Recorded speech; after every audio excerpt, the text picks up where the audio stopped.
my amazing, wonderful, and fantastic Viking friends out there. If you are new to this channel, I decided to go head to head with a vegetarian friend of mine to lose 25 pounds of body fat in only 6 months. Now, she claimed that her vegetarian diet was superior to my carnivore diet. So, we hired a personal trainer to work us out the exact same exercises throughout the 6 months. So for 6 months, she stuck to her vegetarian diet, only varying it slightly, and I played around with my carnivore diet to find the sweet spot. The results were surprising. The vegetarian and I would start out on Tuesdays, 30 minutes of cardio, 20 minutes of strength training, 10 minutes of stretching, and then we would break off with our personal trainer and do 60 minutes of cardio and physical activity, all sorts of exercises, including balance and a little bit of weightlifting. I loved this. Then we incorporated Thursdays, again, Tuesdays and Thursdays, 30 minutes of cardio, 20 minutes of strength training, and 10 minutes of stretching. On Tuesdays, we would still maintain our personal training sessions. Then the personal trainer was promoted. I was a little upset, but good for him. But that left us with a different personal trainer who believed in heavy lifting. So on Fridays instead of Tuesdays, we would go work out with him. Strength training, very heavy lifting, low reps. As far as my nutrition was concerned, I started out meat heavy. A lot of people do not believe that women can bulk up. Well, when you're meat heavy and you're getting all the essential amino acids, yes, you can bulk up just fine. And I didn't want to bulk up. I played around with my macros, decreasing my meat, increasing my fat. And by January, I was on a different routine, 55% meat, 15% fat, and I ate a lot of eggs. My beverages were still kind of out of control, and my every other thing that I was eating was out of control as well. Over time, I tried to button up my nutrition just a little bit more.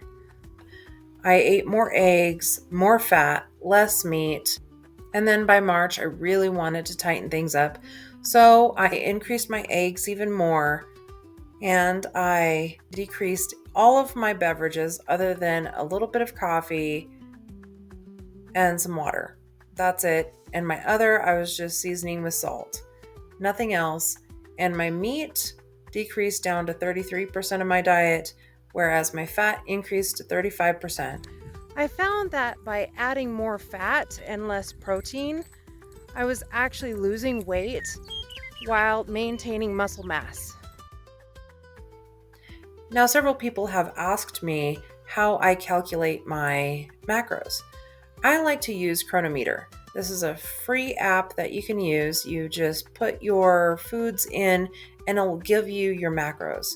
It also does calories. So if you are interested in your calorie count, then you could definitely track your calories. I like to track my macros. As far as the mornings, I would have eggs, and I would also throw in some beef or some elk or something of that nature, and then I would saute it in butter. Sometimes I would have omelets, sometimes not. Sometimes a little bit of cheese, sometimes not. And then my coffee in the morning. And then my butter for lunch. I would melt butter and throw in some salmon or some cod or some tuna and then some other fish, or I could also do shrimp or maybe even steak or chicken. And then if I got hungry in the afternoon, I would eat shrimp or chicken or tuna or something of that nature with a little bit of butter and a little bit of seasoning. If you're curious, my daily caloric intake was about 4,000 calories all throughout this entire experiment, give or take about 500 calories. I never tracked it really hard. As far as the nutrition for the vegetarian, however, this was a lot different. She was complete opposite of myself. No meat at first. 45% grains, 10% vegetables, 20% fruits. She would always start out with a fruit smoothie in the morning, And then her dairy content was here and there missed. Sometimes she would add almond milk or soy milk, and then her nuts and seeds were always up. But then she added meat substitute because she was losing a lot of muscle mass. The vegetarian started incorporating a lot of junk food into her diet. She was getting a lot of sweet cravings. She was getting a lot of hunger spikes. She really, really wanted to eat sweet foods. It seems like the vegetarian was giving up at this point, and she was starting to incorporate some other things like salmon and chicken into her diet. And by February, she reduced her chicken and fish content, but she increased her meat substitute, and this was giving her other problems. But she was still not maintaining adequate muscle mass. Her junk food still maintained quite high, and she decided to start adding eggs into her diet here and there. Her vegetables also decreased over time until her vegetables became almost nothing. Her grains were pretty much the same as they always were, and her junk food increased even more. Her meat and her chicken and fish went down to very sporadic, very limited, maybe 2 or 3 times a week at most. Now, it was hard to pinpoint exactly what the vegetarian ate on a daily basis because she ate a variety of things. As long as it fit the vegetarian lifestyle, she was on board with eating whatever. And in the morning, she would often eat a croissant cheese sandwich with egg whites. And for lunch, she would stop by a local restaurant from just a couple of blocks where she works. She would grab either a sandwich or a vegetarian burger or a vegetarian burrito or maybe a cheese pizza. And then she would have something on the side.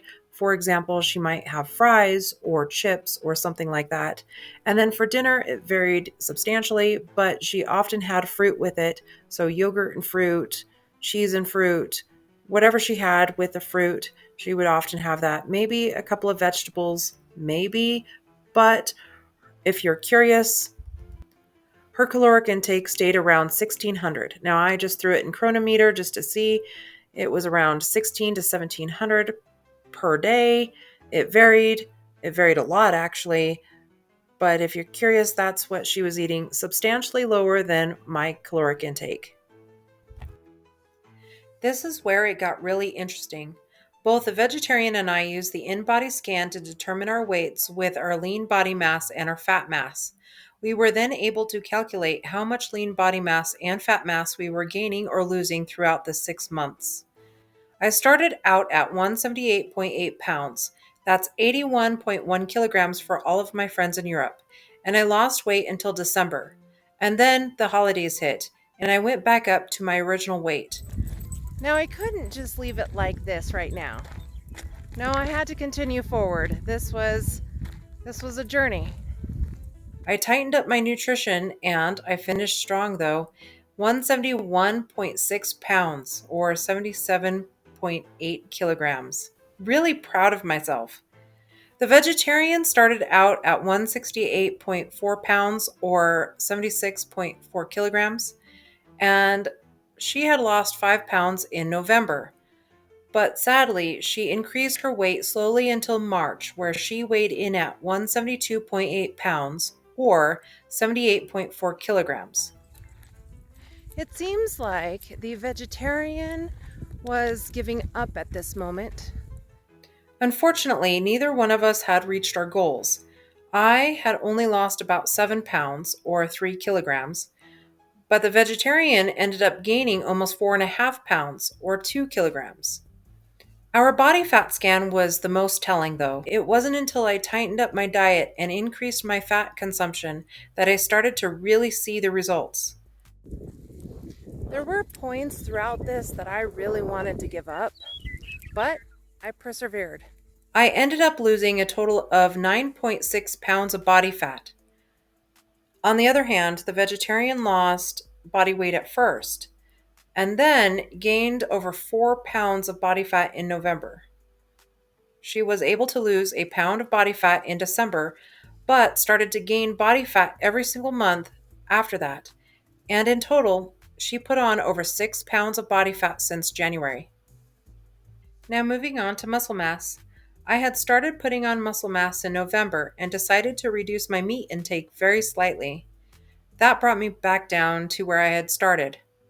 In January, I increased my meat intake to 60% of my diet while incorporating heavy weight training, and I increased my muscle mass to almost 4.5 pounds. I didn't like how much muscle mass I had put on, so I played around with my fat to meat ratio and eventually found that 45% meat and 25% fat was the perfect ratio for maintaining my muscle mass while losing body fat. By tightening up my diet even more, by increasing the amount of eggs and reducing the other stuff, I found the absolute perfect ratio for building muscle mass while losing body fat for me. Meanwhile, the vegetarian had a lot of problems from the starting gate. She lost muscle mass until she started incorporating at least 10% of meat into her diet. The vegetarian never was able to recoup her muscle mass loss. In fact, she lost some more muscle there at the end. And her decision to reduce the amount of meat she ate in March resulted in her losing about a pound of muscle mass again. The results of this battle were very surprising. The vegetarian lost 2.4 pounds of muscle mass and unfortunately gained 6.1 pounds of fat, weighing in at 4.4 pounds or 2 kilograms more than what she started with. My results were very shocking. I lost 7.2 pounds, but 9.6 pounds of body fat. I was super stoked about this. And I also gained almost 4.5 pounds of lean muscle mass. Very surprising. So there you have it, my friends. I'm not a winner, but I'm a loser. And I'm okay with that. There's more epic battles, there's more traveling, there's more things to do, and I am just going to have fun. So until next time, my friends, Lika Till. Skål!